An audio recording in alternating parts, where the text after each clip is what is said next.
Welcome once again to another edition of Good Books. I'm your host this week, Dr. John Cook, and with me today, I'm privileged to have Dr. Michael F. Roizen, four-time #1 New York Times bestselling author, co-founder and originator of the popular RealAge.com website. He is Chief Wellness Officer and Chair of the Wellness Institute of the Cleveland Clinic and Chief Medical Consultant to the Dr. Oz Show. He currently lives in Shaker Heights, Ohio. Dr. Roizen, welcome to the program. It's a privilege to be here. Thank you. This was a great book, and the title caught my interest. I'm in my 60s and dealing with some of this stuff. The book is entitled, This Is Your Do-Over, The 7 Secrets to Losing Weight, Living Longer, and Getting a Second Chance at the Life You Want. Now, you are a guy who focuses on wellness, obviously. If you're an advisor to the Dr. Oz Show, you have your things that you work on in that regard. One of the things I really appreciate was this little mini medical school, and I'd like to spend a little time having our listeners see if they can pass mini medical school. So let's talk about... There is no test in our mini medical school. We do have a fun test at the end, so I didn't quite tell the truth when I said during the mini med school chapter that there's no test, but there's no test that counts other than one for your own self. No, and so that's right. That test at the end was very great. I like the feedback that you got. I only missed a couple after reading the book. So great, thank you. Genetics 101. What would you say is the one key point we ought to get from genetics? That what genes determine, but most of all, how you can change the function, I guess. Yeah, I think that the main function is that genes are not your destiny. You get to change which of your genes are on or not. That is, you're born with a set of predispositions, and that to a large degree, those things that occur to you after the age of 25, we know how to turn those genes on or not. So whether you lose energy at age 65 or lose energy at age 95 is to a large degree your choice. Whether you have arthritis that disables you or not is to a large degree your choice by your lifestyle and other choices. And let me give you a specific example. So hemoglobin A1C is a protein that is made by your genes, and you will make hemoglobin. It's what carries oxygen around. But whether you have the glucose on it, the A1C position, whether it's just plain hemoglobin that releases oxygen to your tissues well, or whether you have the A1C on the hemoglobin and it releases oxygen less well to your tissues, causing you to have ulcerations, causing you to have kidney and if you will, infectious complications that commonly occur with type 2 diabetes. Whether you have those or not is to a large degree your lifestyle choices of managing stress, physical activity, food choices, and portion size to change whether you change that protein your genes produce. Mm-hmm. Other ways you change which of your genes are on. So by managing stress, you produce many more stem cells than you would if you didn't manage stress, and those come in and repair your tissues. So you get a real choice with your, and that's the great news. You get control over how your genes are functioning as you get older. Mm-hmm. And I'm not sure that's something people are familiar with from what they've learned in the past. And you mentioned the importance of diet and its effect on cellular function. Is there something about saturated, we're going to get to the 5 felons, but is there something about saturated fats and the way the genes function and trans fats that we ought to know? Yeah, so the trans fat is a pure poison to some receptors. Mm-hmm. So, for example, the insulin receptor that is important in lowering your blood sugar level. You have sugar in many places in your body, but the two main ones are in the bloodstream and inside your cells. You don't want sugar in your bloodstream. You want it inside your cells. And what the FedEx truck that takes it from your bloodstream and puts it inside your cells is what we call insulin, and it has to bind with a receptor on the cell to get that sugar inside. Mm-hmm. Or it opens, the insulin opens the insulin. It's like it opens a gate to allow the sugar to go in. Mm-hmm. Well, trans fat blocks that gate in a way. It changes the way the gate is organized so that the insulin can't do that very effectively. Mm-hmm. Similarly, now in another way, saturated fat, that's four-legged animal fat, two-legged animal skin, palm and coconut oil, change the receptors to allow inflammation to occur much more commonly in your body. Mm-hmm. So in both of those cases, you're changing the function of your cells or your receptors that cause inflammation or that cause a buildup of sugar in the place you don't want to build up in sugar. Very good. So for years, I think people have thought, well, the fats are bad because you get fat, but it's more important the level at which it affects the cellular function. You're absolutely. I should give you the PhD in addition to the doctor title. Thank you. That's exactly right. So you've got it perfect. Mm-hmm. That is, the problem with fat isn't that it changes your blood fats, mm-hmm. or isn't that it changes your, if you will, whether you're big-waisted or not. The problem with fats is, does it change the functioning of your cells? Mm-hmm. Well, let's talk then about inflammation, because inflammation for short periods is good. Your immune cells kick in, start to repair damage, but we deal in our lifestyle in America with a lot of chronic inflammation, such because of smoking and stress and obesity and so on. And I was disappointed to find out that egg yolks are a factor in that, as well as red meat. Yeah, what this is interesting work that was just done this year, so there's no reason we knew it before, say, 8 months ago. Mm-hmm. But it turns out that red meat and egg yolks, that is the carnitine in red meat and the lecithin and choline in egg yolk, change the bacteria inside your gut. So inside your gut, in your intestine, and in your poop, you put out something, you have 10 trillion to 100 trillion bacteria. Mm-hmm. And that's called your microbiome. Well, what bacteria do you have? Well, part of it is what you grew up with. So what your mom gave you when you were born, et cetera, those are the bacteria that are more common. But it turns out we've learned in the last year that the food you eat have certain predispositions. That is, the bacteria in your intestine like certain foods and don't like other foods. The ones they like, those bacteria, if you will, duplicate themselves or reproduce mightily, and you get more of those bacteria and less of the bacteria that don't like that food. Well, it turns out red meat, carnitine, lecithin, and choline create bacteria or create a preponderance of bacteria inside you that produce an inflammatory mediator, two actually, trimethylamine and butylbetane, which get metabolized to something that is more likely to cause heart disease, stroke, memory loss, kidney failure than is a very high cholesterol or even a very high blood pressure. They produce trimethylamine oxide, which causes kidney failure and causes inflammation. And they do that in as little as 1 week. So if you avoid red meat for a week, you can decrease the population of bacteria that do this, but have more than 4 ounces of red meat in a week, or 6 ounces of pork, or more than 1 egg yolk, then you change to a bacteria that loves the egg yolks or loves the red meat or loves the pork and creates this inflammatory state inside you. Mm-hmm. So the reason that egg yolks are bad has nothing to do with fat in your body.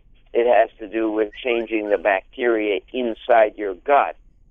So hopefully, the great news on this is sometime in the next 3 years, the pharmaceutical companies predict they will have something to give with the egg yolk or with the red meat that antagonizes that change in bacteria and thus decreases inflammation in you. Mm-hmm. Until we know that, until we get that, it's best to avoid red meat and saturated and trans fat. Very good. So in a single thought about a cardiovascular 101, I guess blood flow is the thing that you're focused on there. Absolutely, you got that right. So most people think of heart function as the pumping function, that is the squeezing, or actually it's the wringing of blood out of your heart. Your heart acts like you're squeezing a towel out. You squeeze blood into your aorta with that twisting action of the heart. Well, the key in this is maintaining the blood vessels both to your heart and to your other vital organs, your kidneys, your gonads, your brain, etc. And the key in that is maintaining the inner lining of your arteries. So that inner lining is very subject to disruption by high sugar and high blood pressure, which cause plaque formation, and then you get inflammation behind that plaque, and the plaques get bigger and bigger. So it is what you want to do to maintain blood flow is maintain a normal, smooth inner lining, which is a smooth set of cells, which is done best by maintaining normal blood sugar, normal blood pressure, and no inflammation. Okay, let's turn to fat storage. So your questions are really superb questions, and I apologize if I'm answering them too scientifically. No, I think it's clear, and our listeners need to know this to build on the seven keys you have to, 7 secrets you have to the do-over. But I do want to touch on fat storage because that's become a big problem for about 2/3 of American adults. Yes, we are. In fat storage, we store too much excess calories, and we store it as fat. And most of us store it as we get older. We store it more and more in our belly, which is a bad place to store it as opposed to on our hips. And yeah, you mentioned how belly fat is the worst fat, that it pumps bad compounds into neighboring organs, and it's kind of scary to think about how much you're at risk just by having that belly fat stay around. Yes, that's right. The belly fat is not inert. Excuse me. I had to get a drink of water there.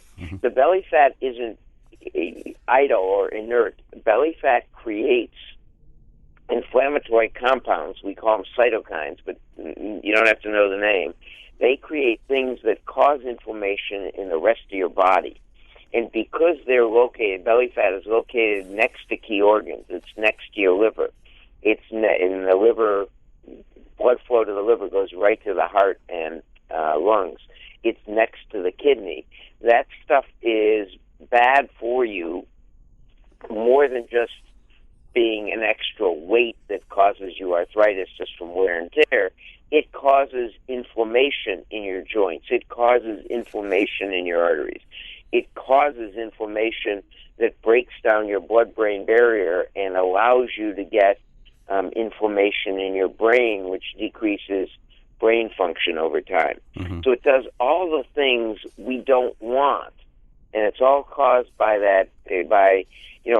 In the olden days, it was a very useful thing. It was a store of energy during the winter period when you couldn't hunt and gather grain as well. Well, now we can gather food 24/7, 365 days of the year, so it isn't that beneficial anymore. And because I face this hereditary issue in my family, and I learned from you that those genes can be changed, I want to touch on diabetes and the thing that happens is we eat our addictive foods that are not as good for us, and eventually the insulin's less effective at taking in the glucose and delivering to the cells. That's a pretty scary one to me. Yeah, well, it's scary to all of us because if you look at the incidence of diabetes, the prevalence, let me just say, that is how many people have diabetes in the United States. It was 4.2 million in 1974. It is now 29 million, and the low estimate for 2050 is 120 million. The high estimate is 180 million Americans. That would use as 120 million, not the high estimate, would use our current entire health budget. at the way we give. So would caring for arthritis, so would caring for people with dementia, so would caring for post-heart care patients, so would caring for post-cancer care patients, et cetera, so that we would use our entire GDP just on 6 diseases. Well, it can't occur. And 70% of Americans have the genetics for type 2 diabetes. But whether you get it or not, and by the way, there are different risks. So some people get it when they're 10 pounds overweight, and some people get it when they're 40 pounds overweight, and some people don't get it when they're 100 pounds overweight. So there is a genetic difference. Mm-hmm. But nevertheless, the same process is useful. So 10,000 steps a day breaks down what we call insulin resistance. 8,000 isn't 80% of 10,000. 8,000 gives you about a 50% breakdown of insulin resistance. That is a restoration of normal. So for some reason, 10,000 is a magic number of steps. And so I don't go to bed without 10,000 steps because I also have a risk of type 2 diabetes in my family. And so, I wear a pedometer 24/7, essentially every minute I'm awake. I have a pedometer on. Mm-hmm.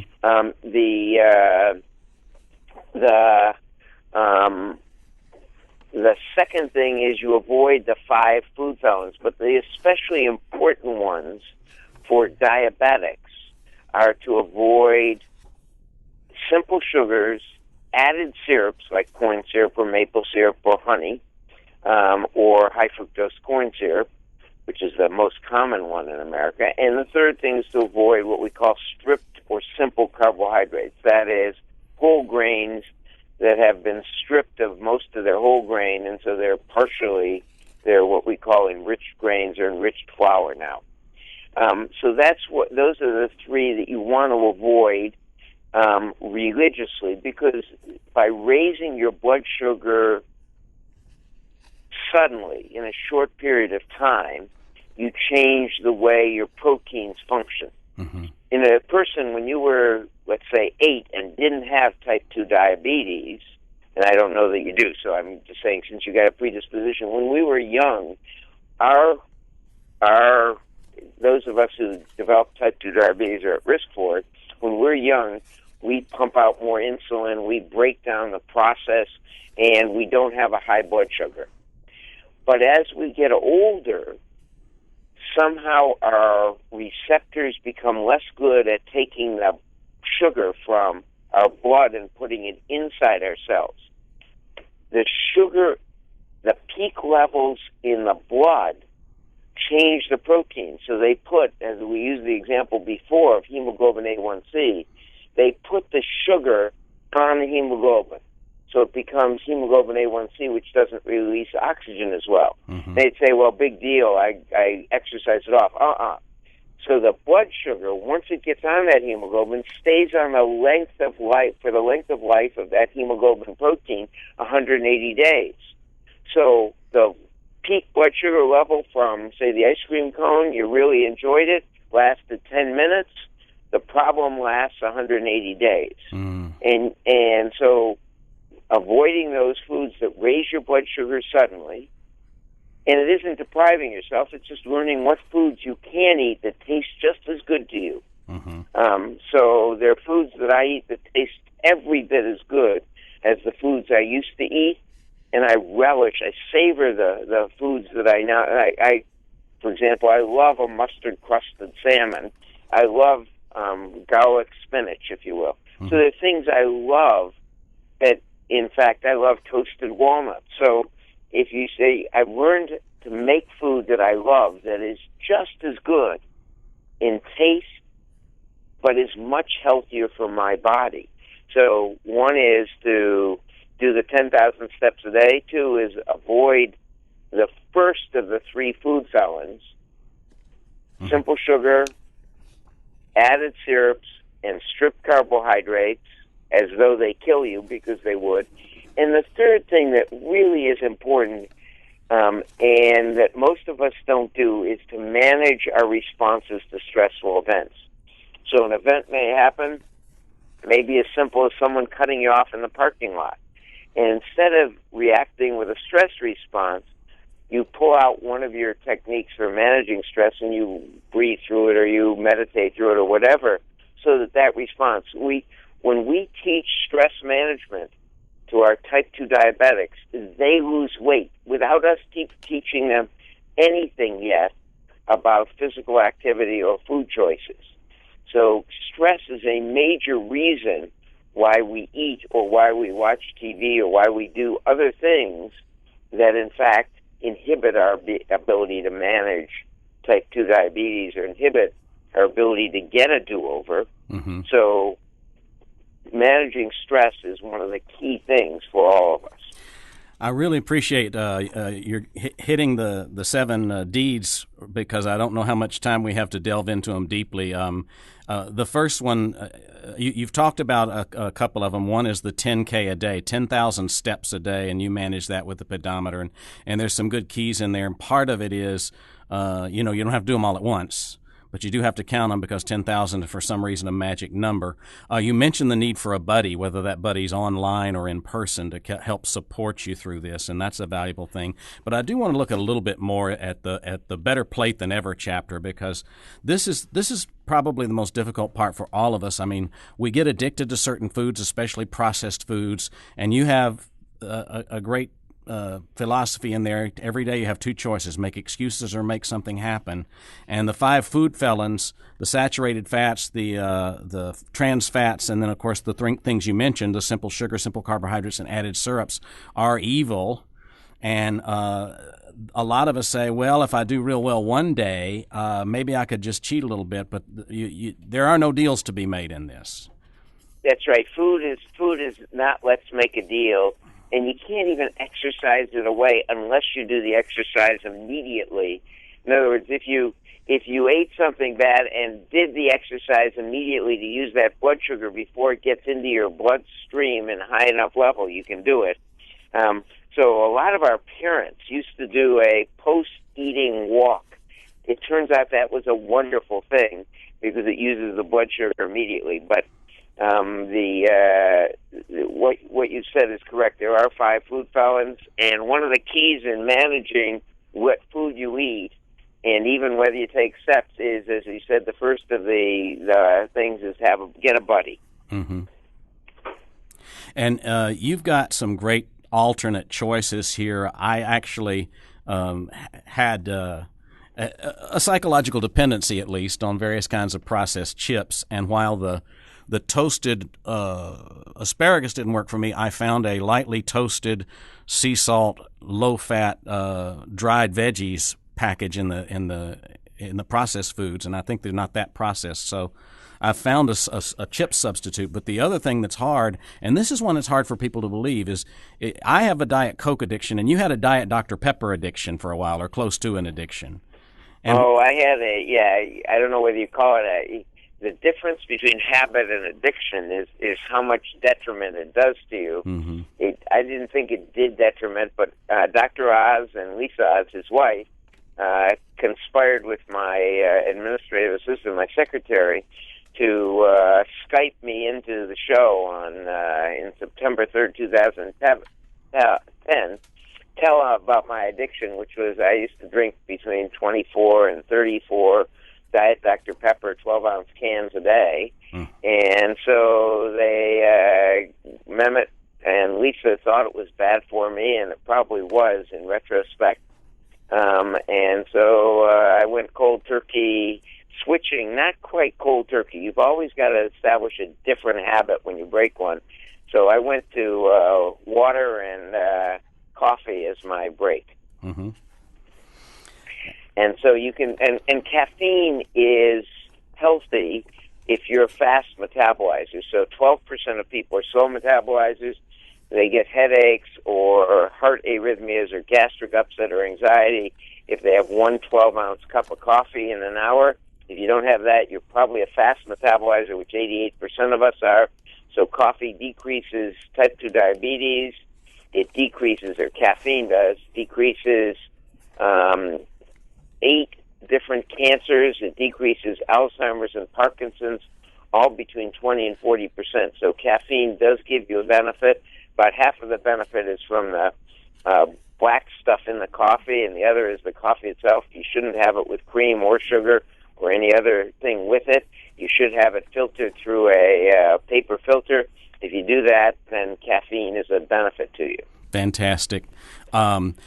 So the 7 deeds, we're not going to be able to delve into all of them, but the changing your diet and having a buddy to help you with that, the 10K, is great. The ability to manage stress and addiction is well treated in here, but I don't want to miss out on 6 and 7.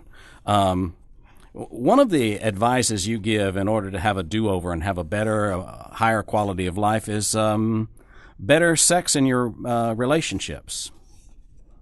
Yes, that's right. So the data are pretty clear that if you have more sex for a guy, higher quality for a woman, and that's just the data, that you live younger. That is, it makes you physiologically younger. And we aren't sure why, whether it's just release of stress or whether it is the buddy phenomenon or the companionship. But it is consistent. The data have been accumulated in studies in Europe, in the United States, at many places now. There are good, I think there are 5 fairly good studies showing the same phenomenon. And the key, believe it or not, it may be that ability to have sex and having sex are because you decrease inflammation in your blood vessels. So many of us think of the problems with erections or with orgasm in women is a phenomenon of plugs and sockets, and those are important. But it is usually 2 things. It is brain function, that is your biggest sex organ, and the only one that really matters in size is your brain. And the second thing is a lack of blood flow. So it is ability to dilate your arteries, and whether they're the arteries to your heart or the arteries to your kidney or the arteries to your gonads, it's the same process.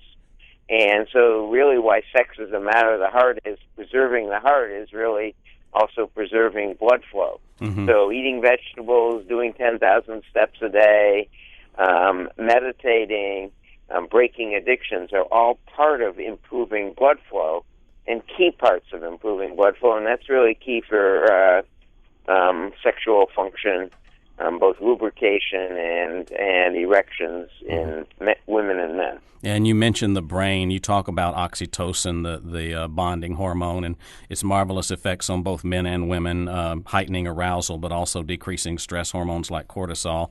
I have about 1 minute for you to talk about living with passion. Have a passion sense about your life. The key in doing it all is finding something you love to do, you relish to do, you look forward to doing. And that's really what finding your passion and your purpose in life is. And I really appreciate being able to do this with you because my passion is trying to spread wellness, to get people to know how much control they have over their genes and how easy it is for them to get a do-over. Well, as a 2-week aficionado of this, I can say I'm already feeling the difference. We've been talking with Dr. Michael F. Roizen, who wrote the book, This Is Your Do-Over, an important read by a person who's often on the New York Times bestseller list. I'm your host, Dr. John Cook. I remind you that if you don't catch our show, Good Books Radio on 88 FM, the 4 times we broadcast each week, it's also available on YouTube. Go to the channel, Good Books Radio, Strong and Cook, and you'll find recordings of our books there. Good Books Radio is underwritten by audiobooks.com. Try one today for free. I'm your host, Dr. John Cook. Thanks for listening.